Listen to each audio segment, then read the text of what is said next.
আজকে তোমাদের জন্য নিয়ে আসলাম আমার ওয়েডিং শপিং এর আরো একটা পার্ট। আজকে দেখাবো হচ্ছে আমার বোনের জন্য লেহেঙ্গা শপিং প্লাস আমাদের আরো কিছু শপিং, সবকিছুই থাকবে আজকের ব্লগে। তো এই ব্লগটার মধ্যে বেসিক্যালি আমরা একদিনের মধ্যে কি কি কভার করতে পেরেছিলাম সেসব কিছুই দেখাবো। তো এখানে হচ্ছে আমি, অর্ষা, আম্মু, মামুনি অ্যান্ড হচ্ছে এসকে। সো আমরা টোটাল এই কয়জন মিলে বের হয়ে গেলাম হচ্ছে শপিং এর জন্য। তো আমরা বেসিক্যালি আজকে যাচ্ছি হচ্ছে নিউ মার্কেট এরিয়ার দিকে, কারণ আমার যেহেতু বিয়ের লেহেঙ্গা টেহেঙ্গা এইসব কিছু কেনা শেষ, প্লাস হলুদেরটাও কেনা শেষ। সো এটার সাথে ম্যাচ করে কি কি কেনা যায় সে সব কিছুই আজকে দেখতে যাব নিউ মার্কেট এরিয়াতে। তো ফার্স্টেই চলে আসলাম হচ্ছে এখানকার নিবিড়ে। গাড়ি থেকে নামতেই নিবিড় চোখে পড়ার কারণে আমরা হচ্ছে নিবিড়েই চলে যাই, কারণ আমার হাজব্যান্ড অর্ষাকে যে লেহেঙ্গাটা দিবে সেটা বলেছিল যে নিবিড় থেকেই দিবে। যেহেতু আমাদের আগে থেকেই প্ল্যান ছিল যে আমরা সবকিছু নিবিড় থেকে কেনাকাটা করব, তাই আমরা আসলে বাইরে দেখছিলাম না তেমন একটা। বনানীতে আসলে নন ব্রাইডাল কালেকশনগুলো খুবই কম থাকার কারণে আমরা চলে আসলাম হচ্ছে অন্যান্য আউটলেটগুলো ভিজিট করতে। যেহেতু আমরা আজকে নিউ মার্কেটে এসেছি তাই আমরা এখান থেকেই দেখলাম। সো নিবিড়ের কালেকশন যেহেতু প্রত্যেকটা আউটলেটই তাদের সেম থাকে অলমোস্ট, তাই আমরা ভাবলাম যে এখান থেকে পছন্দ হলে আমরা এখান থেকেই কিনে নিয়ে যাব। তো অর্ষা হচ্ছে ফার্স্টে এই মফ কালার ওটা ট্রায়াল দিচ্ছিল, বাট ওটার ডিজাইনটা একটু কম ছিল, বাট এটা অনেকটা গর্জিয়াস ছিল আর দেখতে অনেক সুন্দর লাগছিল। এটা যখন একদম বানানোর পর পরেছিল অর্ষা, মাশাআল্লাহ অনেক সুন্দর লেগেছিল।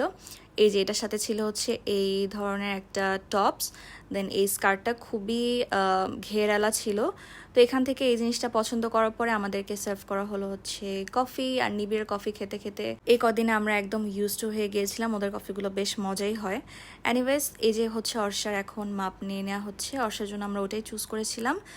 আর এখানে যে আমরা এনজয় করছিলাম কফি। ওকে, এখন দেখে আসি হচ্ছে অর্ষার জন্য আমরা বেনারসি পল্লীতে যে সমস্ত কালেকশনগুলো দেখেছিলাম সেই দিনগুলোতে। এখানে হচ্ছে আমরা অর্ষার জন্য এই হোয়াইট কালার, তারপর হচ্ছে এই হোয়াইটের মধ্যে দেখছিলাম। এগুলোর ঘের অনেকটা বেশি থাকলেও ডিজাইনগুলো অর্ষার তেমন একটা পছন্দ হচ্ছিল না। ও যেহেতু ছোট মানুষ তাই হচ্ছে এরকম এত ঘেরালা জিনিসও নিতে যাচ্ছিল না। তারপরে এটাও দেখেছিলাম, এটাও অনেক ভালো লেগেছিল, বাট এই ডিজাইনটা আমার কাছে অনেকটা কমন লাগে। এখন অনেকেই হচ্ছে এই টাইপের ডিজাইনগুলো পরে, বাট এখানকার কালেকশনগুলো বেশ ভালো ছিল। তো এটা পরিয়ে অর্ষাকে অনেকক্ষণ ধরে দেখছিলাম, যে আমরা ভেবেছিলাম যে ওইটাই হয়তো নিব, বাট এসকে বললো যে না, আমরা আগে নিবিড়ের কালেকশনগুলো দেখি, কারণ নিবিড়ের কালেকশনগুলো ওর কাছে অনেক অথেন্টিক আর হচ্ছে এক্সক্লুসিভ মনে হয়। তো এটা আসলে মনে হওয়াটাই স্বাভাবিক, আমাদেরও সেম। সো যাই হোক, আবার হচ্ছে সেম ডেতে ফিরে আসি। যেদিন অর্ষার জন্য লেহেঙ্গা দেখলাম সেদিনে আমি আমার জন্য কিছু রিসেপশনের জন্য শাড়িগুলো দেখছিলাম। তো আমার কাছে এই অর্গানজা শাড়িটা অনেক ভালো লেগেছিল। আমি এটার সাথে পেয়ার আপ করে একটা মাথার দোপাট্টাও দেখে ফেলেছিলাম, যদিও এগুলো আমি নিতাম না, আমি বাইরে থেকেই নিতাম। তো তারপরে হচ্ছে আমি এই শাড়িটা পছন্দ করার পর এসকে বললো যে না, অর্গানজার শাড়ি ওর কাছে পছন্দ হয় না, কারণ অতটা গর্জিয়াস লাগে না। অর্গানজার শাড়ি হচ্ছে আসলে 3-4 হাজার টাকা দিয়েও যেরকম পাওয়া যায়, এগুলো আমি এত দাম দিয়ে কিনলেও আসলে বোঝা যাবে না। তাই হচ্ছে ও আমাকে এখান থেকে দেখা বাদ দিয়ে বললো যে আমরা বনানী আউটলেট থেকেই তোমার জন্য দেখবো পরে ওটা। তো তারপর হচ্ছে আমাদের গায়ে হলুদের কিছু শাড়ি নিয়েছিলাম, এই ভিডিওগুলো তোমরা অলরেডি আমার পেজে দেখেছো।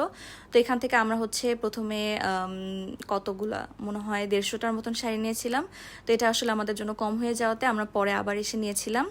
তো এই যে এখান থেকে আমরা টাকা পয়সা ক্লিয়ার করে তারপরে চলে যাব হচ্ছে চুরির সেকশনে। এই ভিডিওটাও তোমরা অনেক দেখেছো, আর এটা হচ্ছে কিন্তু একদম নিউ মার্কেটে, আর এটা লোকেশনটা একদম ইজি। তোমরা যে হকার্স মার্কেটগুলো দেখতে পাও সেটার একদম রাস্তাটা পার হলেই তোমরা দেখতে পারবে হচ্ছে চুরির একদম সেকশনগুলো। ওই গলিতে ঢুকে গেলেই তোমরা এরকম অনেক চুরির কালেকশন পাবে। তো আমি হচ্ছে গায়ে হলুদের জন্য এখানে চুরি দেখছিলাম ওই দিনে এসে। তো ওই দিনও কিন্তু আমার তখনও পর্যন্ত গায়ে হলুদের চুড়িগুলো কেনা হয়নি। সো এটাই মনে হয় আমার ফার্স্ট টাইম নিউ মার্কেট আসা হয়েছিল বিয়ে উপলক্ষে। তো আসলে আমি ডে বাই ডে যেহেতু ভ্লগগুলো করছি, সো একদিনে কি কি কভার করেছিলাম সেগুলো আমি দেখাচ্ছি।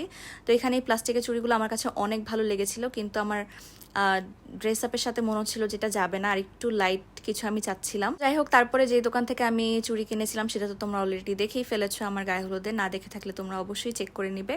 তারপরে আমরা চলে যাচ্ছি হচ্ছে বাসার দিকে। সারাদিনে দেখতে এই যে 4 মিনিটের মধ্যে ভিডিওটা শেষ হয়ে গেল, কিন্তু আমাদের আসলে সারা দিন লেগে গিয়েছিল এসব কিছু করতে করতে। তো বাসায় আসার পর আমি গেস্টদের এই শাড়িগুলো রিভিউ করছিলাম, দেখছিলাম খুলে খুলে যে কীরকম কি। আমার কাছে এই অরেঞ্জ কালার শাড়িগুলো অনেক ভালো লেগেছিল।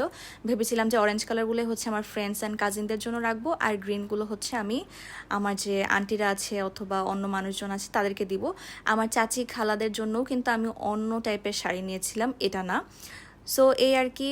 বাট আমার ফ্রেন্ডরা হচ্ছে 2 টাইপের শাড়ি মিলিয়ে নিয়েছিল, যে যার পছন্দ মতন আমি দিয়ে দিয়েছিলাম। সো সবাই সবার চয়েস মতন নিয়েছিল, আর আমার কাছে মনে হয় গেস্টদেরকে এমন টাইপের শাড়ি দেওয়াটাই পারফেক্ট। এই টাইপের শপিং ব্লগ কিন্তু অনেক অনেক আসবে আমার পেজে। So wait for my next blog. Till then take care everyone, tata.